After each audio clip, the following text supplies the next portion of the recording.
We are. It started with eye donation. That was usually used to be most made most aware. People used to get more aware through media that there is eye donation, cornea transplant post death. This used to be a very famous thing. So people are usually aware that eye donation can be done, and that is something which is very common also. But people need to be made aware that there are many organs which can be donated after that, like kidneys, liver, intestines, heart, lungs, apart from others. So a single patient after death can save up to 8 lives and many more. So that is we are in this age, we are in a condition that there is a gross discrepancy between the need of the hour for the organs through transplant and actually supply of the same. So organ donation is a very important topic which needs to be made aware of. Thank you so much, ma'am, for highlighting this very important point that if one person can donate up for people up to 8 people, so that is very informative to know. As you know, there is a lot of demand for organ donations in our country, and that we are facing. People who are on the list of getting organ donated maybe have to wait for up to 2 years, 3 years just for their chance to come to receive an organ, because the number of donations are so less. So can you please highlight some of the reasons or some of the barriers that are there in our country that are restricting people for going forward with organ donations, especially after a person is expired? What could be the reasons that you believe are hampering the donation part in our country? So I think that media has a major role.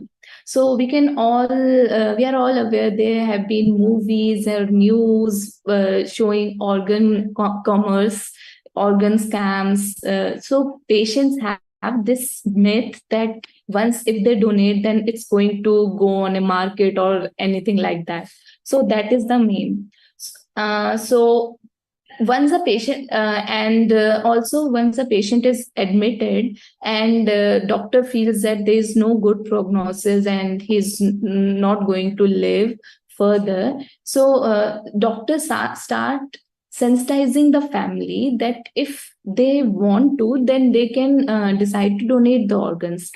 But some religious beliefs are also there, that like Hindus say that there is a concept of rebirth, so they that might create problem. So even if families give consent for the same, that okay, we want to donate the organ, so they have this misconception that doctor might not put in much effort to save the life of the patient, because since they have opted for the organ donation. And these are the few hurdles we face. Definitely, ma'am. The points that you have highlighted, we also believe are a major drawback when it comes for people to be willing to, go for organ donations after somebody has expired in their family. Another very big drawback, as you rightly mentioned, is media and the portrayal of media around this topic of organ donations. If it is very ethical or not, people have queries and around that. Can you also please help us understand what are the different ways for donating an organ? I mean, what are the different times that people can go for? One is donating organs after death. Are there any other times also when people can opt for such donations? If so, for which parts? So there are two types of organ donation. One is living donor and one is disease donor. Living donor is before dying and disease donor is after death. So as I have already mentioned, that in disease donor we can give many organs, like heart, lungs, intestines, cornea, kidneys, liver. So these are the organs. Before death, we can ask the near relatives, preferably spouses or parents, brothers, sisters, siblings, to donate the organs. We can ask for liver, kidneys. So there's a misconception in living donors that if they donate these organs, they might not live a healthy life. So that myth needs to be busted. That if the doctor says that after donating this organ you are going to live a normal healthy life, then that is the truth. So doctor ensures that your life post donation is as good as it was before. Definitely, ma'am. And we have seen so many famous people who have donated their organs to their families, etc., and have been living a healthy life even after the surgery. So, definitely, this message needs to be made out more prominent amongst the viewers.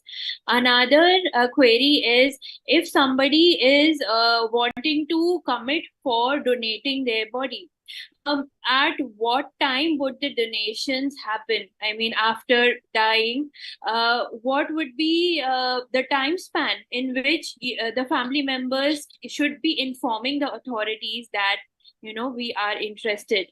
So, uh, uh, we also want to understand how long would these organs stay vital after the death of the person? So it is a very sensitive issue. At the sensitization, which we say that to tell the family members, okay, your patient, the prognosis is not very good, and there is not much that the medications and the treatment further can do. So once the primary doctor decides that, okay, this is the case, then the sensitization starts to take place. There is a proper method that we have to tell the family, so, because since they are in a grief stage, so they are not going to take it in a good way when if we tell them directly, okay, there's an option to them. So we have to ask them that if it is okay with them, then they can opt for organ donation, and we have to give them a good what do we say, good incentive in a non-financial way, like they good faith or good deed in that. And if they do agree, okay, we want to go ahead with it, then we can start, uh, we can register the patient. And then when the patient, there's a team of brain, what do we say, brain dead committee. Once the patient is declared brain dead, then only organ harvesting takes place. So once this stage comes that organ harvesting has to take place, then only the transplant team has to be contacted. Okay, the family has agreed to it, and these organs can be transplanted to other patients. So then the timer starts. So other kidneys usually are viable for 12 to 14, the maximum 24 hours is still acceptable. Other organs, not much, 4 to 6 hours is the maximum time limit. So time becomes a very important factor at that time for the viability of the organ. Thank you so much, ma'am, for highlighting that. We can see that here the role of patient counseling as well as family counseling would play a major part in, motivating the family of the patient. And if the patient is, not brain dead at that time, to motivate him as well that, if you would be willing to go for, and as this would help in saving up to 8 people if you are willing to go forward with this. We would also like to know that this issue of having less people go for organ transplants is only a big issue in India, or the entire world is facing the same different countries included, as some countries have this regulation of taking the cadavers who have suffered in road traffic accidents as organ donors. Is it the same in India? If not, would the government, what are the factors that are stopping the government from making some protocols? Not all the cadavers, not all the people who die are eligible for the transplant. There are maybe 3 in 1,000 people who die are eligible for the transplant, because we have to screen the organs, that they need to be infection free, they need to be cancer free, they need to have the optimum function, and the tissue needs to be viable. So there are many factors which are taken into account. And certainly there are few countries, they have a regulation of opt out. Opt out means like Spain, Belgium, Finland, these are the countries where they have this rule that all the all the people who are brain dead, they are accepted that their family is wants, they have given the consent for the organ donation. If they don't want to, then only they have to sign a consent that they want to opt out from it. Otherwise it is taken as a consent that family has already given the consent. But in our country, the regulation is opposite. We have an opt-in regulation that family has to give a written consent that they want to donate the organs. Otherwise, no one is going to go ahead with the procedure. So that is one thing which is opt-out policy is one thing which is helping in promoting the organ donation and increasing the organ pool for the patients who need them. Thank you so much, ma'am. And definitely, when we think about this, so many people suffer from various different diseases. So, if there is a healthy person, and by default, if there is, this policy like the other countries, there are more chances of having more donations into the organ pool by default, if the person is not opting for opt out. But as our country is a very rich country in different cultures and traditions, I believe this is one of the biggest reasons that is hindering people from going forward with committing to organ donations in their life or after death for their family. Moving on to the next segment, which is kidney donations. As kidney transplants have been a very strong, transplant surgery since more than 20 years now. The technology around kidney transplants has really improved. It is all minimally invasive. It is less time taking. The recovery is also made very fast recently in the recent, advancements. So, can you please highlight what is the scenario around kidney transplant? Is it as hard to get a kidney transplant, kidney organ donated, just like other organs, or are the kidney donors relatively more easily available as compared to other organs? And why is there a difference between these two? So kidneys are no different in this scenario. Around daily we have minimum of 10 patients who are, every hour at least 10 patients are added to the waiting list for the kidney transplant.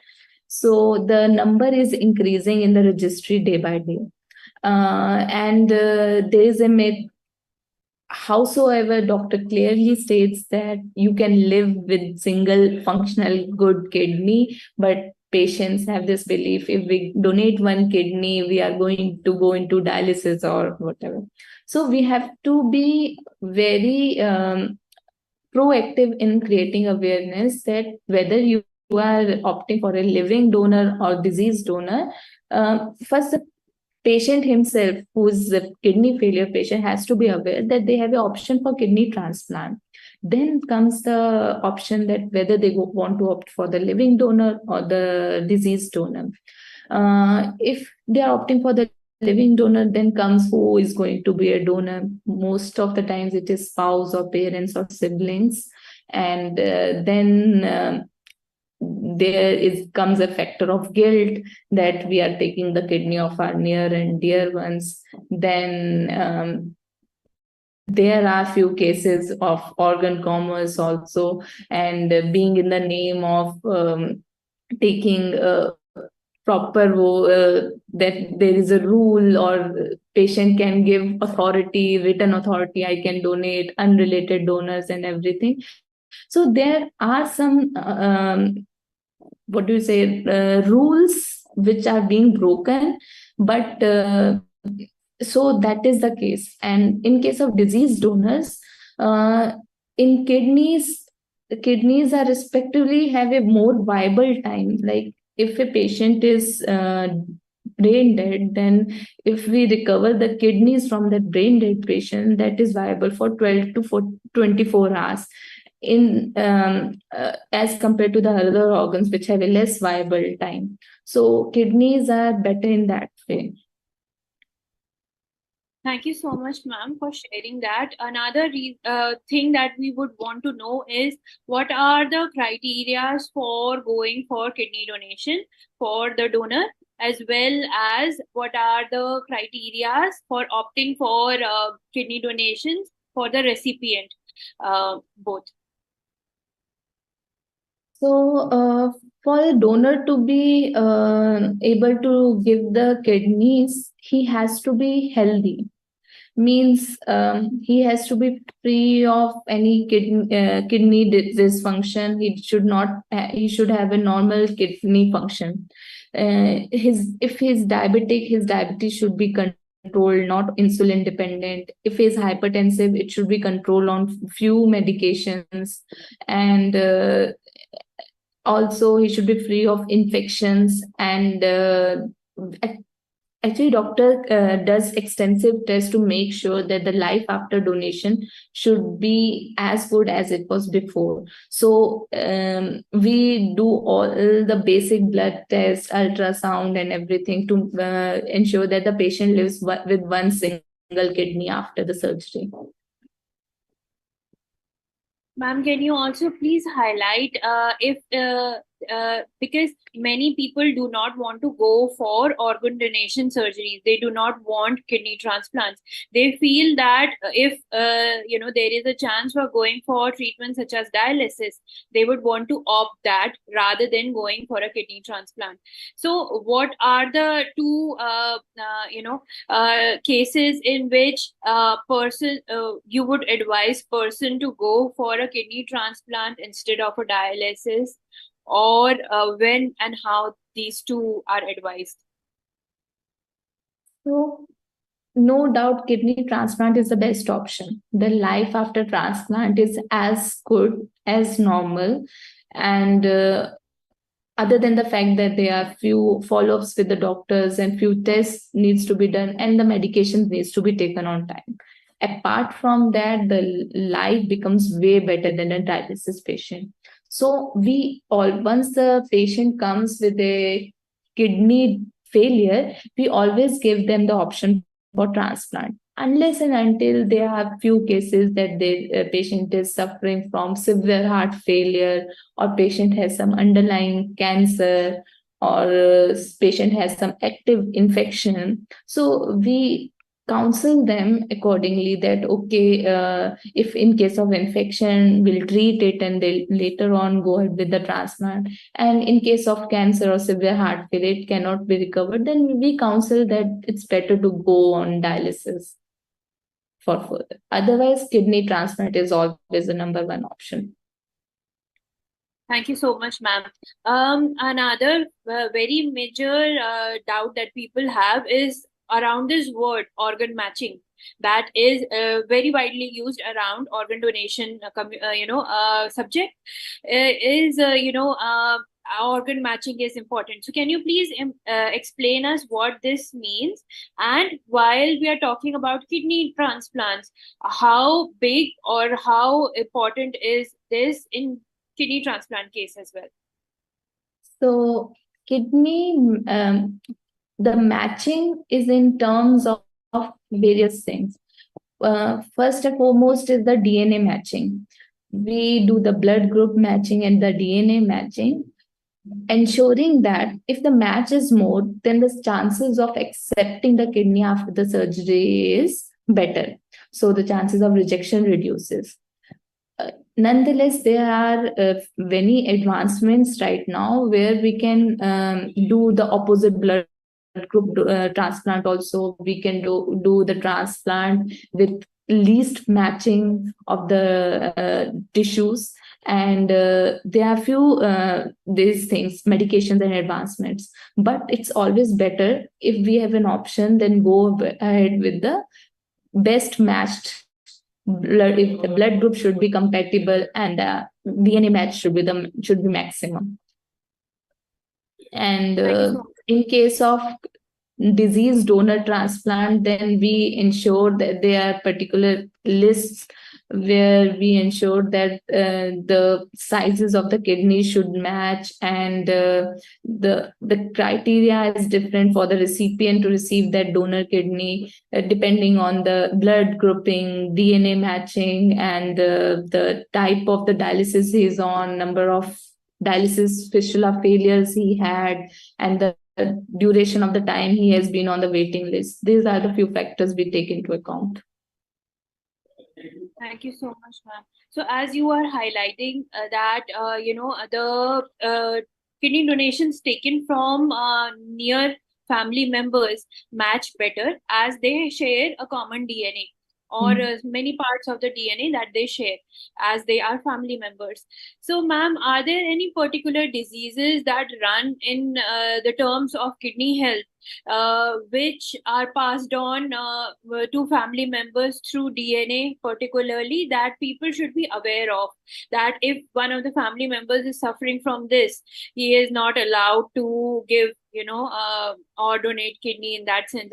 Is there any diseases like that that should be, checked before going or, considering kidney transplants for your family members? Yes, there are few diseases, and as I told you that we do extensive tests. We if the patient is comes with a kidney failure, we try to find the cause of the kidney failure. If we find out that it is hereditary, and we are opting for the related donor, then we ensure that that is not that has not passed on to that donor, because we it is more important to save the donor's other kidney than, because we are taking we our role is to ensure that the donor goes out healthy, in a healthy, as a healthy person post transplantation. So Very important. do no harm.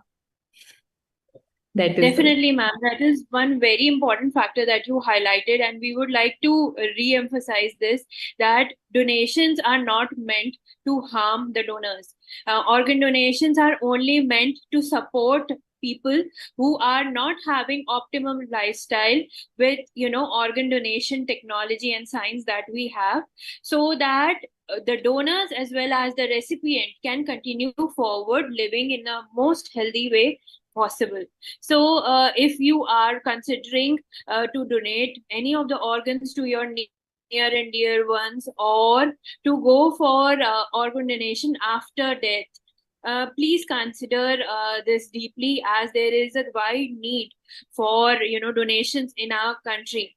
Also, we would want to know from Dr. Cynthia, ma'am, what do you feel that what can be the key benefits and what measures can be taken to increase the availability of organ transplants and organ donations from cadavers, so that we are able to reduce the waiting times for the patients that are waiting for these transplants? First of all, on a broader way, public has to be sensitized that that is a good deed to donate organs after death. They should all opt in for that. Then the hospital staff has to be sensitized that they have to be aware that as soon as they feel that patient is going to be brain dead and there's no nothing, the family is also accepted and everything, they should start sensitizing the family members. And for that, the if the hospital staff should have a grief counselor in place, and his work should start from the emergency itself till the ICU, that okay, this patient is not going to live and is going to end up brain dead, and the family needs to be start sensitizing, okay, you have this option, not in a hurried way. The patient family should have this thing in mind that there is no gain to the hospital. It's just that family is going to do a good deed and helping some other patient to live a healthy life. So that mandatory grief counseling has to be done. Second, we have to have a proper SOP, integrated SOP in place, where all the tests after the organ harvesting starts should be done in time, so that the viability of tissues of the organs which are being harvested are remain intact till the transplant is not done. So these are the few things we can put effort on. Thank you so much, ma'am. And while we were considering all these various factors that are hampering the decision-making process of people from going forward with organ donations, one very big reason that we were able to point out was social cultural barriers. But in many religions, it is mentioned that if you are helping people and saving lives through your acts and through your contributions, through your donations in any sense, that also goes a long way. So the religion does not ban people for going forward with donations. Any religion doesn't. In fact, they do prioritize donations and sharing and supporting the community in every sense in all religions. So that is one message that people have to keep in mind. And of course, different measures are required so that this message is passed on to all different levels of the society, whether it may be amongst rich viewers or poor viewers or middle class people, as to go forward with this and consider this as a healthy option of what after death, because there is such high need for organ donations in the country that we are facing. With that, we come to the very end of our very insightful discussion today on the theme of World Organ Donation Day. Ma'am, what would be your message to the audience that is watching us today?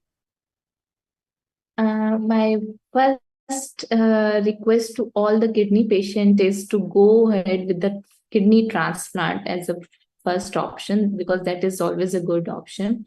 Be it living donor, be it cadaveric transplant, but go ahead with it. Second, for all the general public, being a donor is a good act. If it is not for your near dear ones, get registered for the get registered, opt in for, counsel your family members for the organ donation, and because we can live our life after death through these people. That is a very big thing. So go ahead with the organ donation. Thank you so much, ma'am, for the message, and for all our audience that is watching. If you are interested in going forward with the same or want to know more, please feel free to reach out to us or to your physician. They would be able to help you direct to organ donation banks, wherein you can register yourself or your family members and give the consent for organ donations in future. Thank you so much. With that, we would like to thank Dr. Cynthia Sanjeevani, for taking out time and imparting us with wealth of knowledge and information today, ma'am. Thank you so much. We would also like to thank our partner, JB Chemicals and Pharmaceuticals, for partnering up on this mission to spread awareness on Organ Donation Day. Thank you so much. And I would also like to thank all our viewers for staying with us till the very end. Thank you. With that, we sign off now. Stay happy, stay healthy. Thank you.